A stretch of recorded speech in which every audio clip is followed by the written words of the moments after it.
Andrew Neil has brilliantly torn apart St Nicholas independence hopes while exposing a major flaw in her campaign to break up the UK.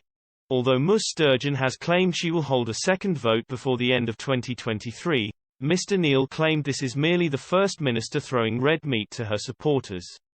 If Ms Sturgeon didn't repeatedly claim a second vote will be on the cards, Mr Neil insisted her supporters would soon turn on her. Amid the damning figures over drug deaths in Scotland, Mr Neil also claimed the SNP has nothing to show for their 14 years in power. Writing for the Daily Mail, he said, "Sturgeon needs constantly to throw her activists the red meat of separation because that's all that really unites them. Without the imminent prospect of independence, they would turn in on themselves and even turn on her. This is especially true since, after 14 years in power, the SNP has really nothing to boast about." Indeed, according to figures, Scotland has the highest drug rate in Europe with 295 per million people. While Mr Neil acknowledged the SNP may attempt to force a referendum without the Prime Minister's permission, he concluded Ms Sturgeon's days are numbered. He said, "Sturgeon and the SNP have had a remarkable innings.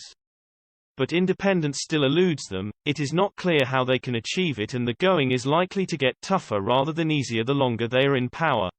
Perhaps, before the current Scottish Parliament is over in 2026, Sturgeon will have departed to the sort of international post that often goes to leaders of small countries who have schmoozed the global stage. Nobody should envy whichever luckless member of the SNP hierarchy is left to pick up the pieces. Since the May election, Ms Sturgeon has reinvigorated her desire to break up the UK.